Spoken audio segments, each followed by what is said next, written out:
Bharatiya Janata party Jammu Kashmir के OBC मोर्चा के अध्यक्ष सुनील प्रजापति इस वक्त मेरे साथ हैं। इन्होंने आज एक पत्रकार वार्ता जो है वो की है, जानेंगे इनसे और इनसे बातचीत करेंगे। सर, सबसे पहले तो क्या मेन इशू जो है वो आपने आज डिस्कस किए हैं आज की इस पत्रकार वार्ता में? देखिए, पत्रकार वार्ता में मैंने ये बताया है कि हमारे ओबीसी समाज के साथ पुरानी सरकारों ने क्या मतलब अत्याचार किए हैं। जब यहाँ पर एनसी सरकार रही है, केंद्र में कांग्रेस सरकार रही है, लेकिन उन्होंने भी कभी ओबीसी समाज की सुध-बुध नहीं ली। 30 साल मैंने जैसे पहले बताया कि एक जनरेशन हमारे ओबीसी समाज की खत्म होगी।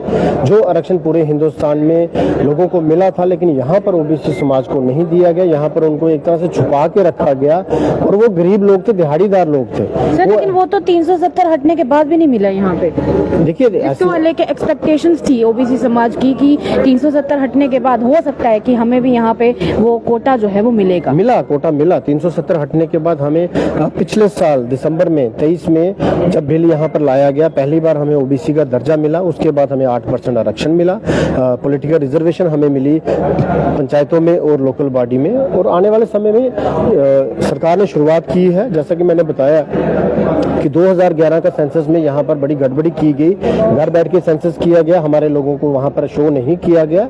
लेकिन आने वाले समय में सब कुछ सही होगा और हमारा आरक्षण भी बढ़ेगा। चलिए सर, आने वाले समय की तो बाद में बात करते हैं, अभी बात करेंगे प्रेजेंट की, क्योंकि जो अभी चल रहा है, देखिए अभी इलेक्शंस का दौर चल रहा है और जितने भी भारतीय जनता पार्टी के कार्यकर्ता हैं पुराने वाले, उनकी काफी सारी एक्सपेक्टेशंस थी पार्टी के साथ। ऐसे में देखने को मिला कि ओबीसी समाज ने भी इस बात को लेकर थोड़ी नाराजगी जो है वो जताई है कि उनको जो भी कोई रिप्रेजेंट करता हो ओबीसी समाज का, उसे कोई मैंडेट जो है वो दिया जाना चाहिए था लोकसभा इलेक्शंस के बाद। अब इस लेजिस्लेटिव असेंबली के इलेक्शंस में तो वो नहीं दिया गया, उसको लेकर भी एक नाराजगी देखने को मिली। उस पर आपका क्या जवाब है? देखिए, नाराजगी कोई नहीं, अब हम इस समय चुनाव में है, नाराजगी कोई नहीं। जो वक्त था पहले, 1 महीने के पहले, सबकी आकांक्षाएं रहती है, ऐसी कोई बात नहीं है। लेकिन पार्टी ने जो डिसीजन पार्टी को सही लगा होगा, पार्टी ने वो निर्णय लिया। आने वाले समय में जो ओबीसी समाज के लोग हैं उनको उनका हक मिलेगा। आने वाले समय में खाली टिकट नहीं और बड़ा कुछ होता है, समय समय पर और भी चुनाव होने हैं, उसमें भागीदारी जो है ओबीसी समाज को। देखिए, गुस्ताखी माफ पर ये तो तब होगा ना जब ओबीसी समाज यहाँ पे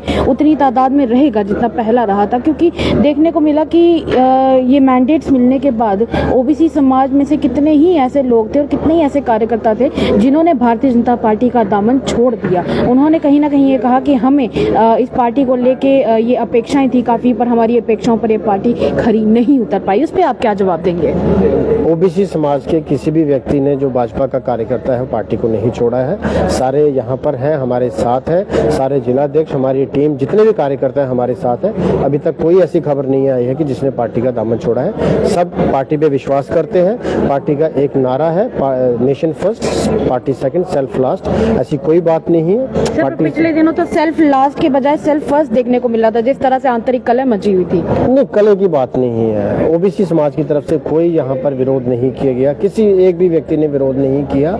हाँ, कुछ दूसरे जिलों में या फिर पेरेंट बॉडी की बात करूं मैं, उनमें से कुछ लोगों में नाराजगी रही। नाराजगी लोगों में रहती है, घर की बात है, घर आके बात की उन्होंने, ऐसी कोई बात नहीं। अब सारा सार्ट आउट हो चुका है, लोग चुनाव में लग चुके हैं। आने वाले समय में हमारे जो जितने भी कैंडिडेट्स हैं वो जीत के आने वाले हैं। चलिए, आने वाले समय में तो ये जनता डिसाइड करेगी कि वो किसे जिताना चाहती है, किसे नहीं। पर आप ये बताएं कि अगर इस बार भारतीय जनता पार्टी जीत जाती है तो फिर चुने हुए जो नुमाइंदा होंगे भारतीय जनता पार्टी के, वो ओबीसी समाज के लिए क्या स्पेशल जो है वो करने वाले हैं? देखिए, ओबीसी समाज के लिए हमने मैनिफेस्टो में भी कुछ बातें रखवाई हैं, कुछ डिमांड्स हैं। हम भी लगे हुए हैं, हमारा यही प्रयास रहा है कि जब से मैं प्रदेश अध्यक्ष बना हूँ, हम ओबीसी की आवाज़ जहाँ तक हो चुकी है हमने बात रखी है। जो हमारी डिमांड्स हैं वो हम अपने शीर्ष नेतृत्व के आगे भी रखते हैं, केंद्र जो हमारे राष्ट्रीय अध्यक्ष उनके आगे भी रखे हैं। समय समय पर वक्त लगता है, लेकिन वो चीज़ें ट्रैक पे आ रही हैं, पूरी हो रही हैं। और ऐसी कोई बात नहीं है जो ओबीसी समाज के जितने काम हैं सारे के सारे पूरे हो। सर, कई बार क्या होता है कि जब भी कोई पार्टी जीत जाती है, इनफैक्ट ये जनता कई बार इल्जाम लगाती है कि पहले पार्टी के जितने भी नुमाइंदे होते हैं वो पहले हमारे पास हाथ जोड़ के आते हैं, ठीक है हमें वोट दे दीजिए, और जब हम जीत जाएंगे तब आपकी डिमांड्स पूरी होंगी। और बाद में जब वो जीत जाते हैं तब उसके बाद वो जनता को भी भूल जाते हैं और उनके द्वारा किए गए वादों को भी भूल जाते हैं। तो उस पर आपका क्या जवाब होगा? नहीं, ऐसी बात नहीं। हमारी पार्टी काम करने में बिलीव करती है। हमारी पार्टी सिर्फ ऐसी नहीं है कि हमारे जो कार्यकर्ता चुनाव के समय ही लोगों के पास वोट मांगने के, 24 घंटे जो है लोगों के बीच में रहने वाले लोग हैं, चाहे कोरोना का समय हो, कोई भी दुख दर्द, दुख सुख दुख हो, लोगों के साथ रहते हैं। और लोगों के जितने काम होंगे, हमारे जो जितने भी कैंडिडेट जीत के आएंगे, लोगों के जितने भी काम होंगे वो पूरे करेंगे और लोगों की आकांक्षाओं पे खरे उतरेंगे। सर, टारगेटेड किलिंग को लेके रिजर्व्ड कैटेगरी के एम्प्लॉयज ने भी काफी प्रदर्शन किया। भारतीय जनता पार्टी के जितने भी नेता थे, कई नेताओं ने उनसे वादा किया कि हम आपको जो ट्रांसफर पॉलिसी है वो दिला कर रहेंगे। अभी तक ट्रांसफर पॉलिसी नहीं आई और दूसरी तरफ आप बात करें कि वादे पूरे होंगे, कैसे होगा सर? देखिए, यहाँ पर हमारी सरकार नहीं थी। जब हमारी सरकार रहेगी, हमारे नुमाइंदे होंगे, तो वहाँ पर बड़ी सारी, जैसे डेली वेजर्स की बात आ गई, रिजर्व कैटेगरी की बात, ये सारी चीजें हमारी मैनिफेस्टो में, कल मैनिफेस्टो मुझे लगता है कि रिलीज होने वाला है, और सारी चीजें आपको मिलेंगी। और जो पार्टी का मैनिफेस्टो, जो हम इसको मैनिफेस्टो नहीं संकल्प पत्र कहते हैं, क्योंकि पहले भी हमने समय समय पर जो संकल्प पत्र रखा है पार्टी ने, 1950 के बाद जो जो वादे हमने किए थे वो पूरे किए हैं और ये भी करेंगे। विपक्ष तो कह रहा है कि ये जो ये भारतीय जनता पार्टी है, ये कोई संकल्प पत्र नहीं लेकर आएगी, ये सीधा अपना रिपोर्ट कार्ड लेके आएगी, देखिए हमने ये किया है।